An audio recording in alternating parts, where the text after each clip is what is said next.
And good evening and welcome to this week's edition of the Pete Mezzetti Show. My guests this evening are Loretta and Bob from Hope Partnership based in Old Saybrook. Guys, welcome. Bob, welcome. How are you? Fine, very well, thank you. Great. Loretta, welcome. How are you? Very good, thank you. Good. Thanks for coming down. Nice to see you guys tonight. Thanks for having us. Not a problem. So, Bob, tell us a little bit about yourself. I understand you're on the board of directors for Hope Partnership, and how long? I was on the board of directors. Okay. I'm now on the advisory committee. That's where you go when you served your time on the board of directors. Gotcha. Okay.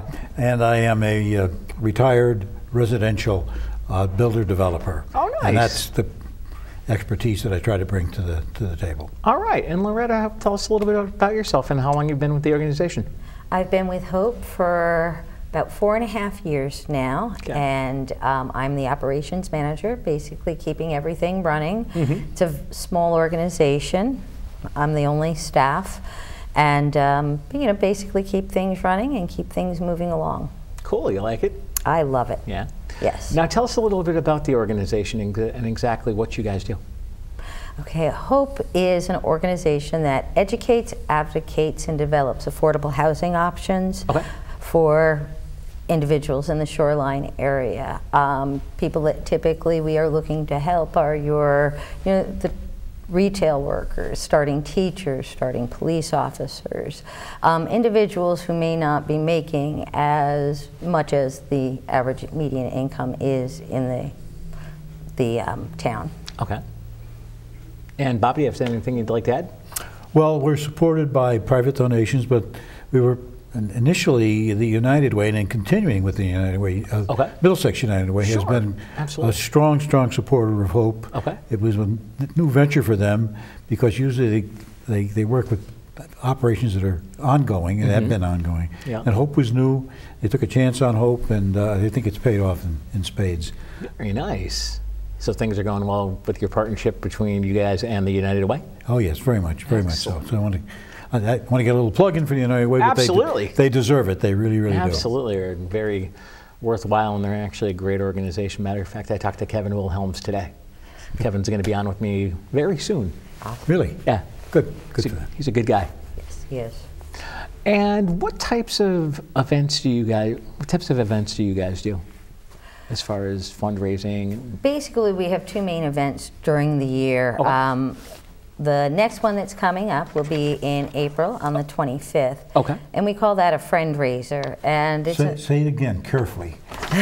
April 25th. Oh, what's it? Friend raiser. It's a friend raiser. Friend raiser, yes. Not a not a fundraiser. Right. It's a friend raiser. We don't look to raise funds at this event. It's basically to introduce the community and anyone who has an interest and introduce them to what we do, who we are. And this year we're going to be having it at Essex Place, which is a new senior affordable housing development in Centerbrook in Essex. Okay. And they've got a beautiful community room, and we're going to be hosting whoever would like to come on the 25th. Really? What time is it? 5 to 7. Okay. All right. And the other event we have is, we have to talk about fundraising. Mm-hmm. We can do that. We have an event every year in the fall, this year in September, typically at the Ivory Tin Playhouse, where we host a cocktail party and sell tickets to one of their wonderful shows. And our supporters come, and we're able to raise money through sponsorship and ticket sales. Cool. Very nice. Do we have a date for the event in September? That one I'm going to have to get back to you on and give you all the details on that. But that will be in September. All right. And those events have been pretty successful over the years? Yes, they have. Yes. And obviously all the money stays with you guys at Hope Partnership. Yes, it does. Local. It stays local. Right. Probably should make something a little bit clearer about Hope and its money. Hope doesn't use that money to build anything. Okay. We use it to do the promotion, the kind of things that we're doing here tonight, and many other things that go along with that. Right. And we also use it as a project comes up that we may build. The pre-development type expenses. Okay. It's very hard to get funding for that from the agencies that would otherwise fund the project. Right. It's the most difficult money. It's the most risky part of the operation, because you may get down a path and find out a project isn't viable, and then you've spent some money to find that out. So that's what a lot of the funds go for. And then when we get one that is successful, then as the expenses become greater, then there's separate funding available for that from the state of Connecticut and from many other sources. But I think there's a misconception that the donation puts a doorknob on somewhere, and it does eventually, but not in a direct way. Very cool. You guys sound like a very worthwhile organization. We believe we are. Yes. And tell us about the kids in the after-school program that don't have a home address. This is interesting. This is before Loretta came along, and actually before I came along, but one of the churches in Old Saybrook had an after-school program for kids at the school let out and before the parents came home from work. Sure. It's not an uncommon thing. And they found out that some of the kids did not have addresses. They had a post office box, if they had that. Right. And where did they live? They lived in motels for 9 months of the year. And then when the tourists started coming in, the motel was no longer available. So where did they live? They lived in tents at the campgrounds, maybe in somewhere. Right. Maybe with friends or relatives if that was available, maybe in a van, who knows. They were technically homeless because they didn't have a permanent place to live, and they were really living week to week in a motel. They might not be there next week if they couldn't. Exactly. It wasn't like an apartment where maybe it takes 3 or 4 months of not paying your rent before you can make some arrangements and some plans. If you don't pay your motel, the door is locked, you can't get in. Exactly. Terrible way, particularly for kids to be living their life. And no one knew it. Wow. They found it out. You'd think the community was blind to that, for lack of better words. Or if they knew it, they didn't understand the implications of what that means to the kids and the families. And so they wanted to do something about it. And therefore, Hope was formed by that group of people and said, what can we do about that? And that led to what is affordable housing and how do you deal with that. And so here we are today with a project already built and about 3 in the works in various stages. Really? Tell us about some of the projects that are in the works. Well, I think one that we're very excited about is happening up in Essex, in the village of Centerbrook. Spencer's Corner has been a commercial condominium complex that has had some struggles getting tenants to stay.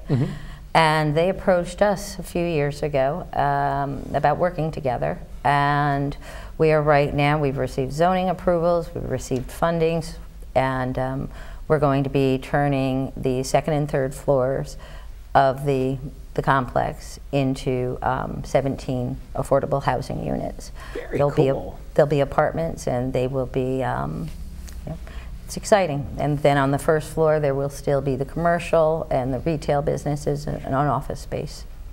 Really? Yes. Wow, very nice. Yes. This is known as mixed use. Yes. Yep. Where you have 2 different uses, residential and commercial, sure. complementing each other. Absolutely. I mean, there'll be some things there that would be very convenient for the people who are renting. Absolutely. And there'll be some customers for the people who are otherwise maybe struggling because they don't have as many customers and clients as they would like to have. And there's both office space and retail space on the 1st floor. So it's difficult for any developer, whether they be nonprofit like Hope or for-profit like I was when I was in that business, to do mixed use and make a marriage that really works. Exactly. In a place, in a location, have all those kind of, this is one that has all of the elements in terms of its location and scale and size. This should work very well.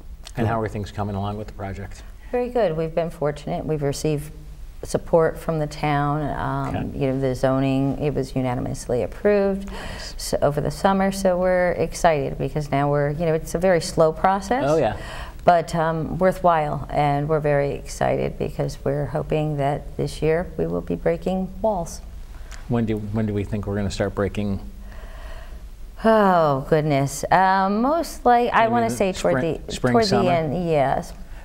The hardest, the next hurdle or the next thing that it isn't so much a problem as it's time consuming is getting the funding all lined up for this. Exactly. You can't get it until you have what is called control of the property. And control of the property means you have your approvals in place, you have a contract to buy it. In this case, you're buying a bunch of condominiums, so it isn't a contract. And so to put all that in place, Loretta's spending all of your time and then some on the paperwork it takes to get that done. Yeah. And then we have a commitment subject to getting all of the paper. Am I correct on that? Yes. We have a commitment subject to getting the paperwork.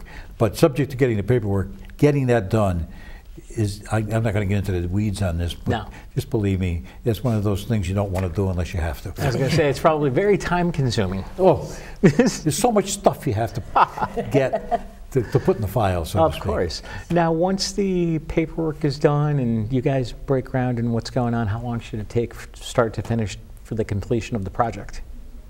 I would guess about a year, maybe a little more, because you got some demolition to do. You got to tear stuff down. Some things you're not going to know until you do that. You made some allowances in the planning, but there's always going to be something you have to make a decision on. What do we do now? Kind of thing. I've been in this business long enough to know that no matter all the best laid plans have got something wrong somewhere along the line. Of course. And so this can take a little longer than from the ground up type thing. Berry Crossing was from a bare piece of ground. And you knew it was all sand and gravel, so we knew what it was. But here, you've got some things that you still got to find out as you go along. A lot of it's minor, but you still have to deal with it. Absolutely. The big stuff, I think we've got pretty well in hand. We know what that is. But so a year, it could take a year and a half, maybe, depending on that sort of thing. All right. Would you guys mind sticking around for another segment? Sure. All right, we'll be right back.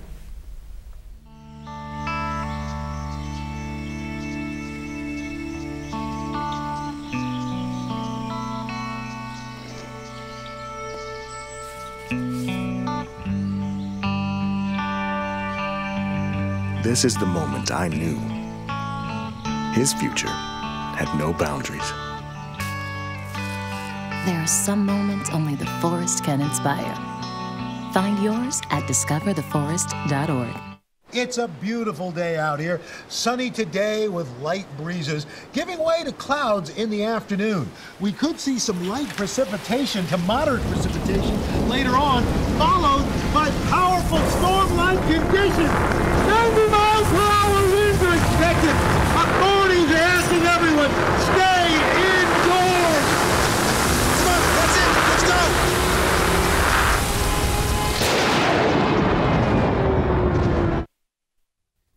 And welcome back to this week's edition of the Pete Mezzetti Show. Sitting here with Loretta and Bob from Hope Partnership. Guys, welcome back. Thank you. Thank you. All right, so we talked about, let's open up this segment talking about Mike Pace, who was the former Old Saybrook First Selectman, and how implementive he was. Well, it was a coincidence, but Mike found, as he was doing his job as First Selectman, was struggling to get volunteers. He couldn't get volunteer firemen, the medical people, the ambulance people, park and rec. There's a lot of people involved. Why? Yeah. The question was why? Because once they're out of school, they go someplace else because they can't afford to live here. Right. And as he dug further into it and found out they couldn't afford to live there, he said, well, what can we do about that? And he looked at town-owned land and other things, and he quickly found out it was not quite as easy to do as you might imagine, because the Not in My Backyard, the NIMBY groups come out. And so one of Hope's early jobs and his continuing job is to kind of educate the public as to what affordable housing is.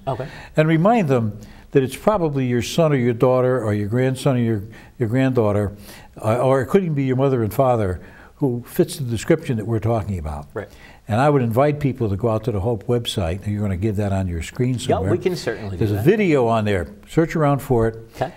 Play the video. Okay. You don't have to play the whole thing. It's 9 minutes long. All right. But play the video, and that'll give you an excellent idea of who lives in affordable housing.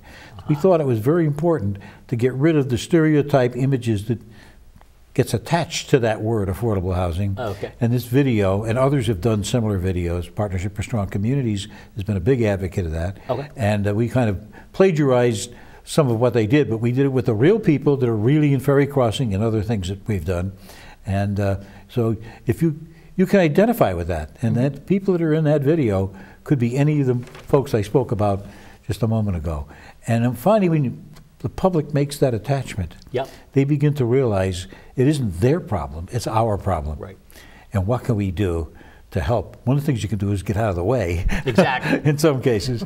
But the others is join us on board and be a spokesman for it, and maybe participate to the extent you have a contribution to make. And that we've been developing. You go to Rotaries and give many talks, church groups, and the sort of thing we're doing here tonight. Absolutely. To try to get the word out that it's not a nasty word, and you should welcome it in your community, and if you don't, you haven't got all the information. Exactly. And obviously, what is the footprint? What area do you guys cover? Do you just cover Old Saybrook, or do you cover the whole state?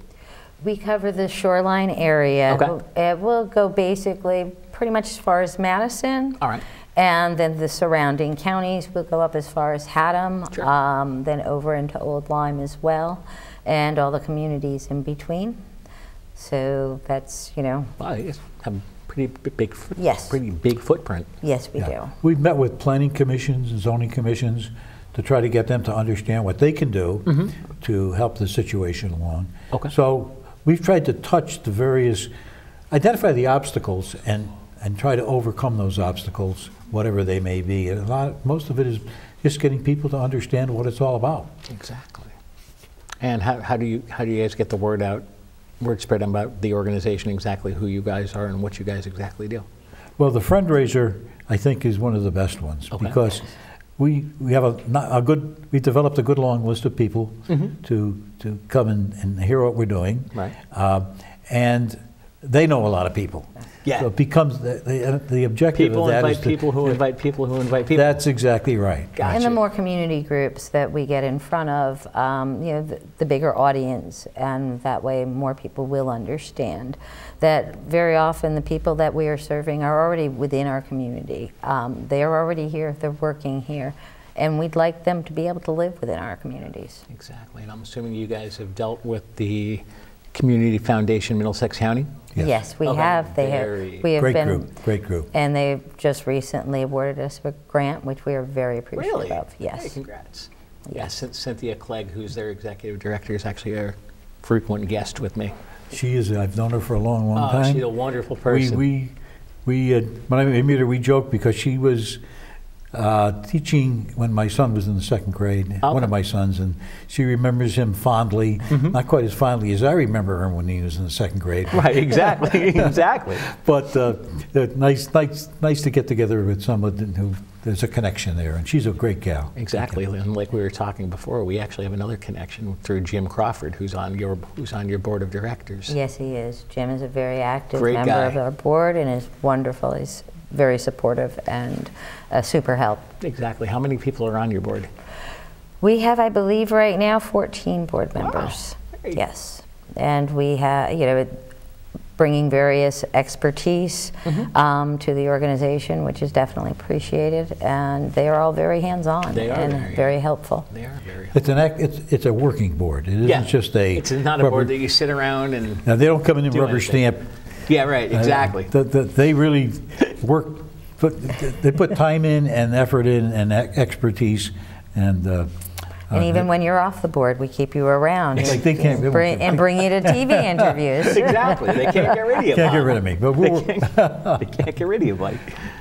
So what exactly is, and maybe we can talk about this in a little bit more detail, what exactly is affordable housing? Well, that's an interesting question, because if you go out and Google it, there is a definition, but you may not really quickly understand it. Okay. But it's households should pay no more than 30% of their income on housing and housing-related costs. Gotcha. Now, what's that? That's rent or mortgage, depending on whether they are renting or buying. Yes. Property taxes, if they have bought. Right. Energy, which is gas, oil, electricity. Water insurance. A few other things. I think now they consider cable TV and things like that as housing essentials. But all of that together should cost no more than 30% of your income. Okay. If you're making below 80% of the area median household income, key word is household. Right. If you're making less than that, and less than 80%, that is difficult to do. Yeah. Because when you have to live on the remaining 70% of income, I mean, you got to pay income taxes and other things out of that. Yeah. Food. You don't have much left to do the other things that you need in life. No. Sit down and work it out. I would invite the listeners, if you think that that's easy, Right. take your own home budget and see, and see if it's doable. Yeah. So, and I say 80% of area median income. It can be area median income, and there's a definition of that depending on where you are in the state of Connecticut, Okay. or the state median income, household income. The lower of those is the number you have to use when doing that calculation. And when you get down into the 60% or 50% of median income, that's when you're into the more difficult stuff. But that's, a lot of people are in that category. Oh, yeah. A lot of people are in that category, particularly the ones who would have otherwise been volunteer firemen or coaches at the park and rec. And, right. If they have to move someplace else to live, they're not here to do those things and volunteer, as we did 50 years ago, 40 years ago, 30 years ago, but more and more that's getting difficult. Oh, yeah, totally. Now, how supportive is the town of Old Saybrook with you guys and exactly what you guys do? They're pretty supportive? The town has been very, very supportive. Throughout the process with Ferry Crossing, they were very supportive and still are. And that's, same, town of Essex also equally supportive. We've been very fortunate. We've received quite a bit of support. Now let's talk about the ferry crossing projects in a little bit more detail of exactly what it is, how it works. Okay. And I'm going to defer, I think, to Bob. You're going to defer to Bob? All right. I was around when we built that. This is built on property that was the old state highway garage for Interstate 95, when Interstate 95 was first built. Okay. And then the state of Connecticut built a new state highway garage, so they abandoned that site. It was contaminated, seriously contaminated. The state of Connecticut cleaned it up, whatever it took to clean up the site, and they were giving it to the town for recreational purposes. This is where Mike Pace came in to play the role. All right. And Hope wanted to do a project. He knew they wanted to do a project. He wanted a project done, but we couldn't find a site to do it on. Wow. And we said, look, suppose you take part of that site and build some affordable housing, and the other part, a soccer field. The town can build it, so Hope did not build a soccer field, provided some other things for it. And we put that deal together. So Hope is leasing that site from the town of Old Saybrook for whatever the term of the mortgage is, 30, 40 years.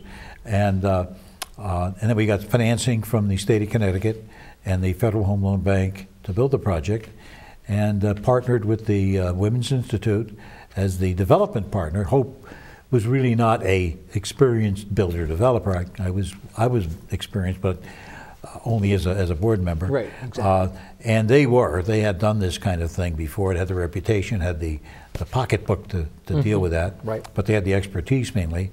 And we built 16 units with of 1, 2, and 3 bedroom, and all of them are affordable, meaning they're affordable by families making from 80% of median income down to, I think there's one that's at 25% of median income. Wow. Now some of that is subsidized by the loans or low interest and other factors on that, so that something that would not typically be available to a private developer like me is available to a nonprofit like Hope that dedicates it and puts all much of the work that goes into making that happen is all volunteer work. Oh, absolutely. So that isn't part of the bottom line of what your costs are. Of course not. So that's Ferry Crossing. Okay. Well, it's a showplace. It's what affordable housing should be. We're proud to look at it. It's on Ferry Road, that's where it got its name. Right. In Old Saybrook. Invite the public to take a ride anytime, any day, summer, winter, to take a look at the project and see whether you think you'd like that in your neighborhood. Is it nice? Oh, it's beautiful. Is it? Yeah, and if you go out to the website, there's some pictures and the videos that you will see was taken, most of it at Ferry Crossing. It was taken at one other site that we got involved with. I won't get into that at this point, but when you see it, it is most likely will not be what you think it is if you haven't seen affordable housing or current affordable housing in the first place. So that's Ferry Crossing. Okay. We've got a little bit more time left. What else do we want to tell everybody about the organization? Well, we spoke about the other projects that we're working on. The one at Spencer's Corner is going to be different. It's all going to be affordable. Absolutely. I think there's not as many 3-bedrooms in that as there is in Ferry Crossing. Okay. It's mainly geared to the 1-bedroom family, the new family, but it's going to be affordable to the same class, but the same income group of families as you would have at Ferry Crossing. And I think the other thing maybe we want to talk a little bit about, if we have some time, is who are the people that we're talking about? Who are they? You know what the ALICE definition is better than I. Absolutely. Have you heard of the ALICE? I know ALICE. Okay, so asset limited, income constricted employees. Employees. And that's a lot of people, by the way. It is. It's almost everybody. If you were to walk down the street and just tap everybody on the shoulder, it's probably over 50% of the people would fall into that category. Absolutely. It's amazing. It is. And those are the people that we're talking about that can't afford to live in our community. I have 4 kids and I have 10 grandkids. Wow. Virtually none of my grandkids can do what I did in 1959. Wow. They can't do it today. Wow. Where in the world have we gone wrong? Exactly. And when I moved in a welcome wagon into my house in 1959, a welcome wagon drove up to give me a basket of goodies, some free a lube job, something from the dry cleaner. But all of the stores in town wanted my business, and they wanted to know that I was welcomed in the town to do some business with them. Exactly. I don't know if we still do that, but I don't think so. No, I don't think It is not only are they not welcome. The attitude is, we really don't want you because you're going to fill up our school. Exactly. And that couldn't be further from the truth. Bob and Loretta from Hope Partnership, thanks for coming down, and we'll see you again soon. Thank you very much. Thanks, guys. Thank you. Thank you. Thanks. Thank On behalf you. of Bob and Loretta, I'm Pete Mezzetti. Thanks. Good night. We'll see you next time.